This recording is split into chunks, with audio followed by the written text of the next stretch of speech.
Many Rides here. Today we're going to install a taillight on the old number 3, and we're going to use OEM taillight. It's very simple. You've got two little knobs that stick down through the fender to hold this little bulb in place. These are a little bit tough to stuff in there. The first thing we're going to do is try to feed the OEM harness wires right underneath the bag without removing the bag. I want to get this poked all the way through here.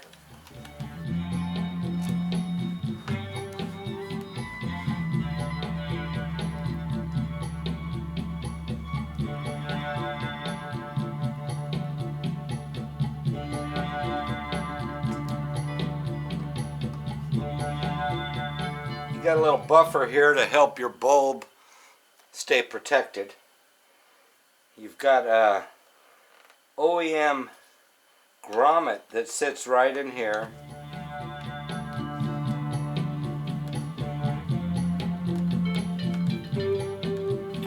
And then what they give you is this set of screws.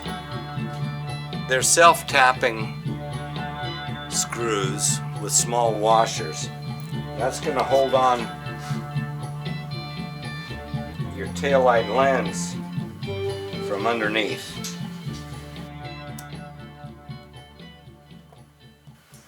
Now you know there's an OEM clip back here to hold your harness as it comes out and makes a 90-degree turn.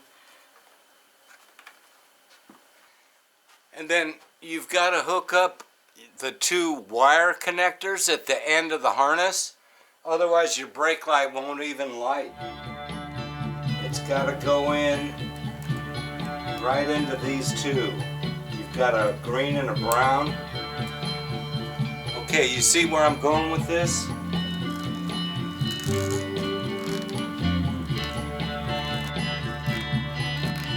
Alright, there you go.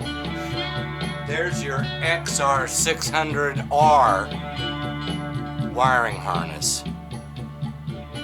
One of the rear hydraulic brake line holders was broken.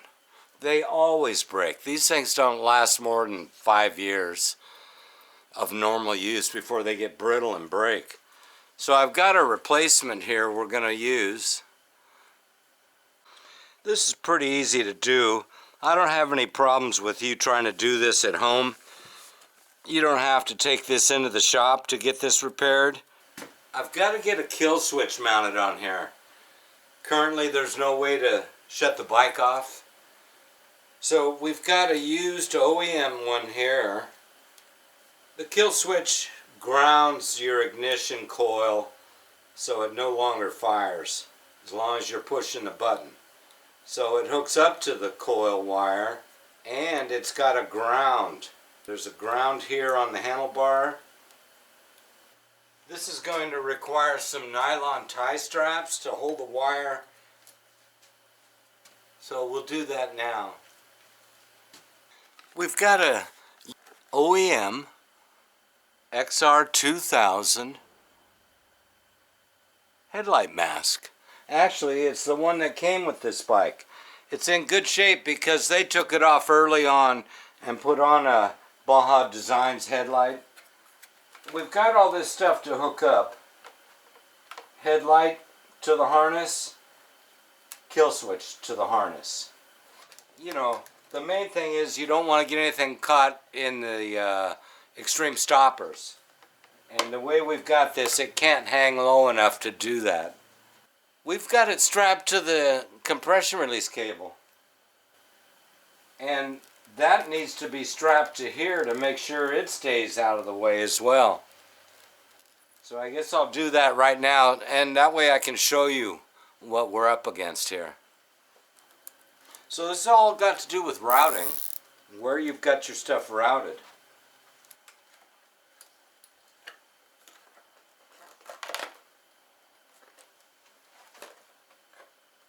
Electrical's done. I got the tail light, the headlight. They should light up when I start this bike. There's no on-off switch at all. And I got the kill switch. Wiring harness is all done. You know, we're ready for seat and tank now, as a matter of fact. What do you think? About the look, I mean. I think we're all set for the next phase. I've got a specialist coming in today to heat up my kickstand and put a little bend in it. Don't forget the all-important piece here to keep your clutch cable under control.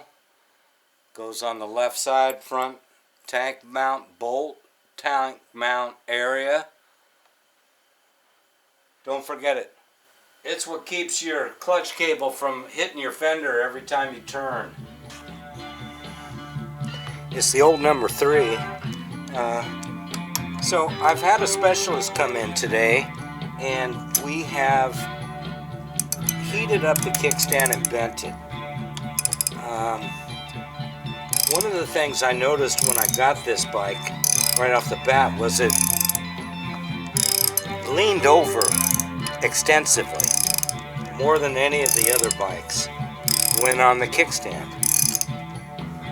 And so in looking at it closely and examining the situation, you know, it's going to be one of two things. Either the tab's bent on the frame or bad, misaligned, or the kickstand's bent.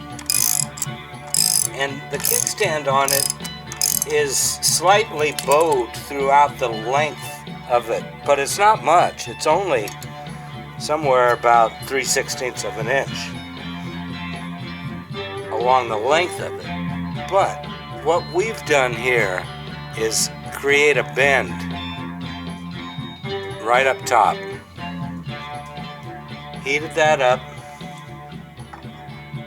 Now, when I have this up, it's an inch closer than it was. And you see the bend there, the dog leg. And so now I got to clean this up and throw some paint on it. The rear sprocket has the right bolt pattern, but not the right bolt size or bolt head. So now I have a new sprocket on order, and I'm waiting for that. But it's going to get a new chain, new sprockets, and it's going to be geared 13 and 51 for dirt riding. I'm nurturing old number 3 back to health. So I think it's going to be a great bike. We're almost there. I can't wait to get going on it, but just in time for winter time, I was out on my street bike, and it was nippy. I could tolerate it, but my tolerance level is not what it used to be, and so there's only so much I can do.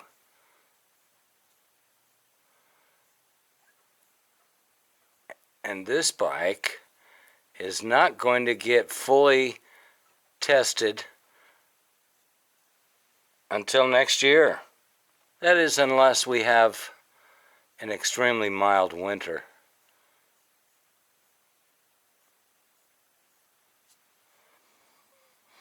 It certainly looks like there's been some undue stress on this component. However, I'm not interested in messing with it unless it has to be done. And so I think my little dog leg in the kickstand is going to get me by, help the bike to stand up straight. The clutch cable's not supposed to go through here at all, because the GPR steering stabilizer, they've got it diving down here, which makes things really tough. I'm going to take a look and see if there's any alternatives for me.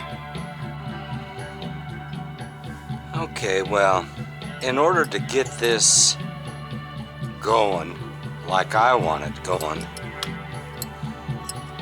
due to the GPR steering stabilizer, I'm going to have to disconnect this clutch cable and route it differently than it is right now.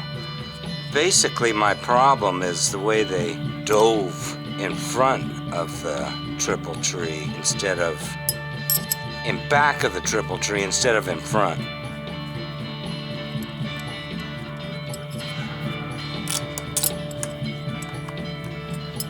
Okay, we gotta route this whole thing different.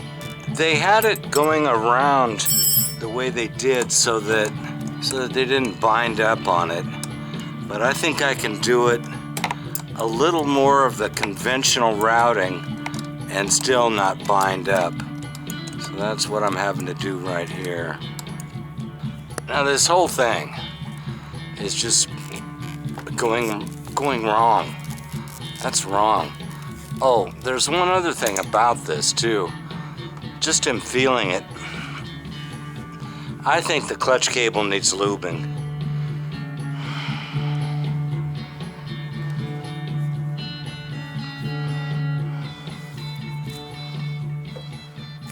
It feels dry and stiff. It's not too bad, but it could use some lube. So when it comes to cables, I use Cable Life. A can of this will last you a long time. Where is that tool? You need one of these. This makes life a lot easier, however, it still isn't in a perfect world. What I'm saying is you put this on and you think you're making a seal, but you still get junk coming out everywhere. But it does force lube to go down inside as well. So you clamp that on.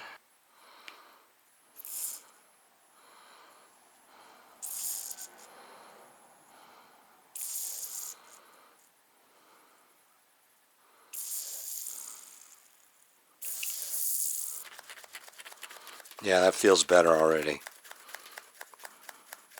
I didn't run it till it came out the bottom, but I'd like to have some down here. Okay, so I've had to refurbish the clutch cable to some extent. Give it some extra life. Okay, the clutch cable is supposed to dive right through there, but you gotta watch out for your steering stabilizer. So we're gonna attach it better to this just to keep it all out and over here.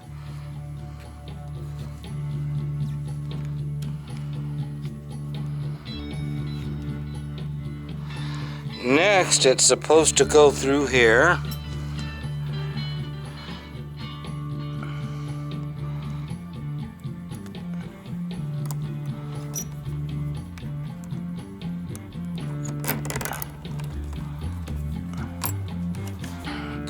Short little 8mm, please.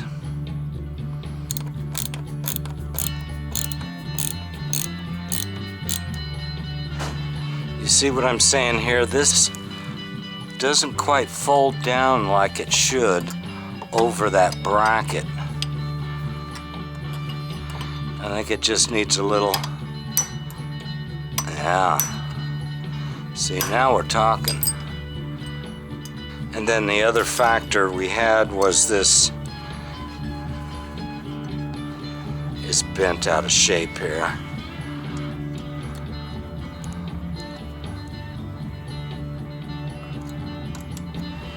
Okay, now that looks right.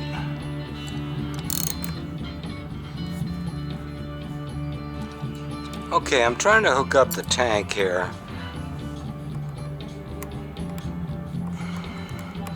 I'm using a 9/32 here. I don't know what darn size they're giving us here, but it ain't 1/4 inch. Well, we still got to do the clutch cable down here and up top, finish that off.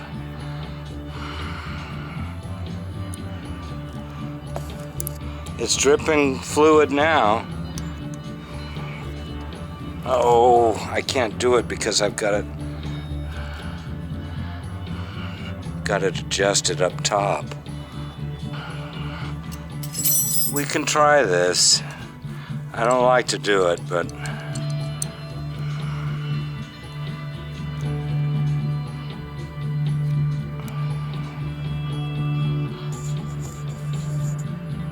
almost. I need some slack up here. Unfortunately, I've already tightened that up. This teeny amount of adjustment made it so I couldn't take care of it down south.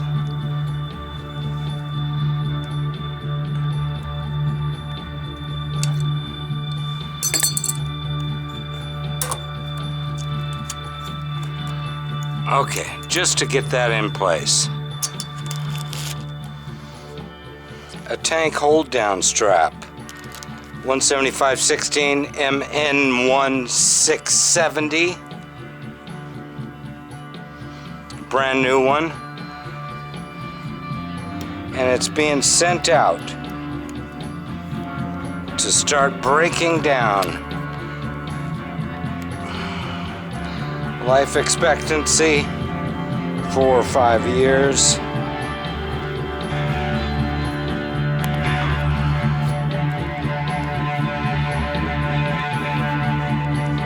So when I bought the bike, it was kind of a weird sell. The guy gave me an address. Well, first of all, I saw an ad come up in the morning and I called on it. And I made an appointment for later that day to come and take a look at it. And the guy gave me an address. I go to the address, and I might have been a hair early, but nobody was there. Truthfully, it kind of looked like a vacant house even. So that was weird.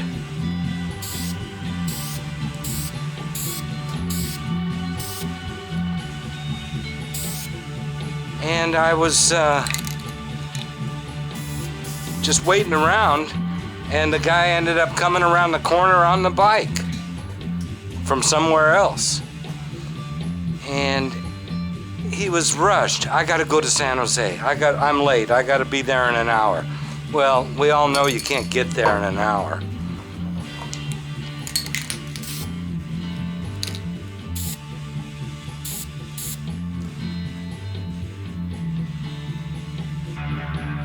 You know, and he's saying things like, well, do you want the bike or not? You know, he's got no time for it. So, well, of course I want it. It was a great deal for a plated bike. So he's saying things like, do you want the bike or not? I'm in a hurry. I got to go to San Jose and all this. So I brought it home, and I only ran it in the garage a little bit, and it sat all this time. Now it's time to get it to go.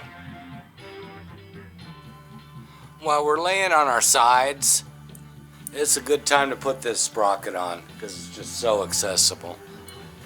We're going to be putting on a brand new 13-tooth sprocket here. Somehow I'm just never comfortable about these circlips to hold the sprocket on. So let's make sure it's on there all the way.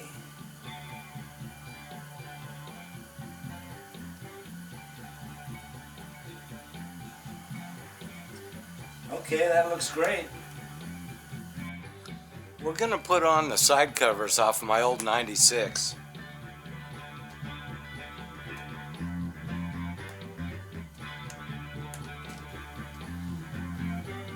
This is a good chance to show you my improved kickstand while it's off the ground. So, first of all, I want you to check and see, wow, that sounds really good going back and forth. I want you to see how much play there is in it now. And then we'll check the stance once it's up on the kickstand.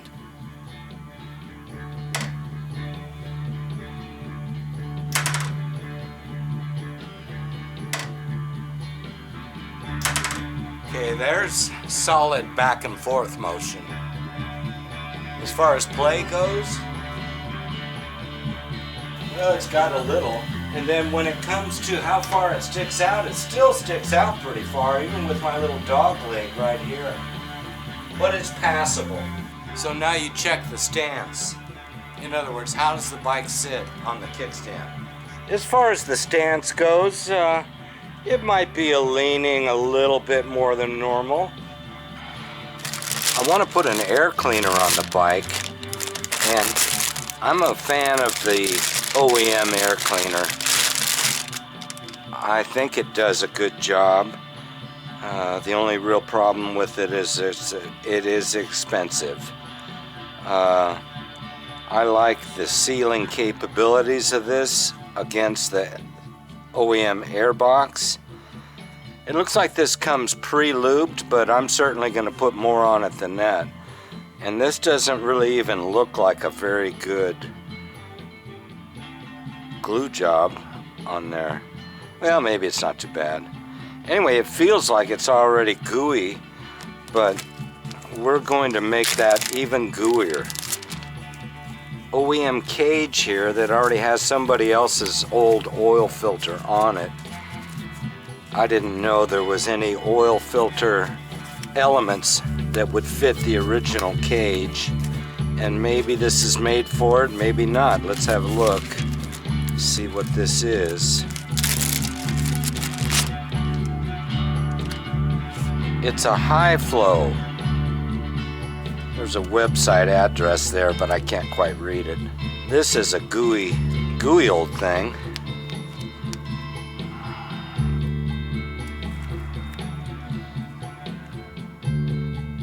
High flow Filtro. It's extremely gooey. You need to use foam filter cleaner or it won't even break down that old stuff.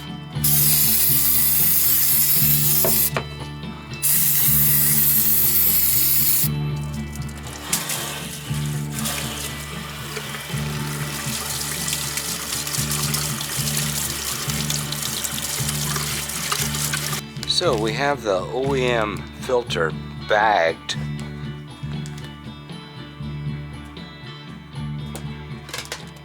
And we're just going to pour some foam filter oil in there.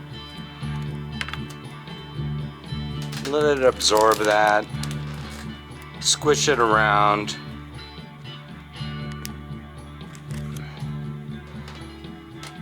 See what happens.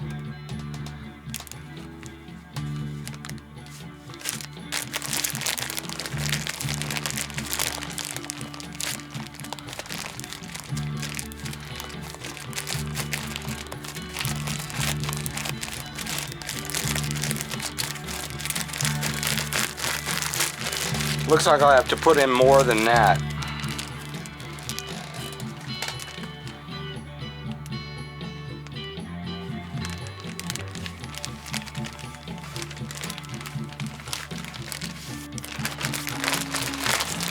I got so much oil in this bag, I think I'm going to save it for the next air cleaner. You know, as far as the color goes across it, it's not completely even, but I think we have enough foam filter oil on this to get by. I think it's covered.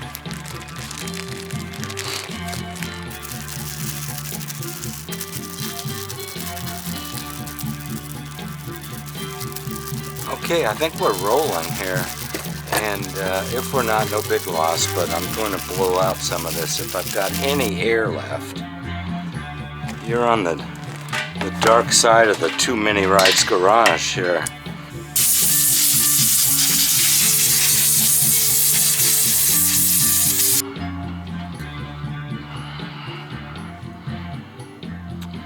Okay, looks good. Now we're going to try to stretch this OEM element over that OEM element cage. See how that goes. Yeah, that looks good. I like that. Okay, so you have to dive this in one end at a time.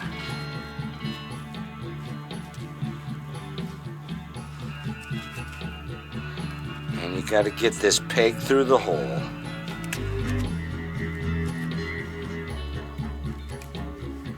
Like so. Keep bringing it on down.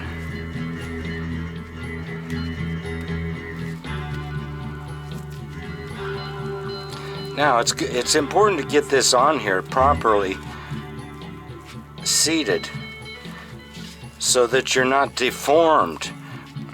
Now it's a matter of getting this in the air box seated properly.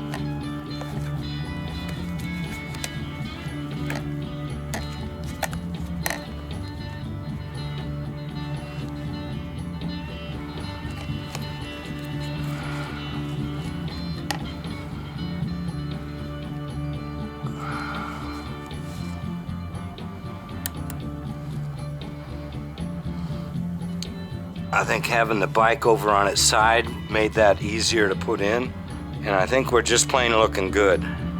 I'm starting to think about putting on the right side cover. I like to put the first knob in place there, get that first one, and then do this screw before I go to the back. That way I can look here and see that it's lining up and see that I have the right angle to go straight in. Then you put that nub in place.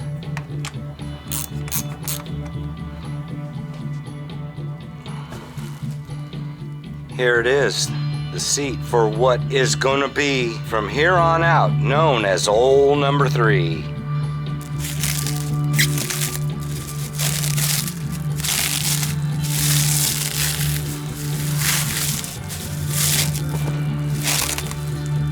Let's inspect this rubber sealant here. It looks like it's in pretty good shape. Somebody has installed it without caring about that. All the rubber nubs are in shape. Integrity is there to make a seal. This thing is dirty. It was put away dirty, and I'm gonna clean it and make it clean to touch. A once over, so to speak. It's not a perfect looking seat up front. The foam is somewhat dimpled and such. Maybe I can manipulate that foam. Okay, so you got your seat here. It belongs on an xr600r. Well, first, I'm not sure. I really don't feel like I can do much about this. If you look at that, it's like the foam is just a little bit out of shape underneath the cover or something. But we're gonna try to go with it.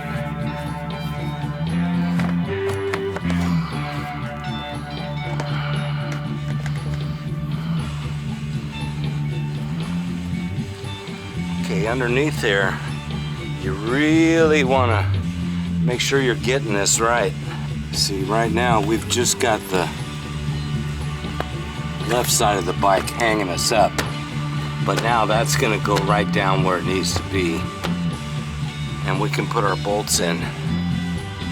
Yeah, here's XR2000 number 3. It's the third 2000 I've had, and I've just brought it outside to take a few pictures here in the sunshine.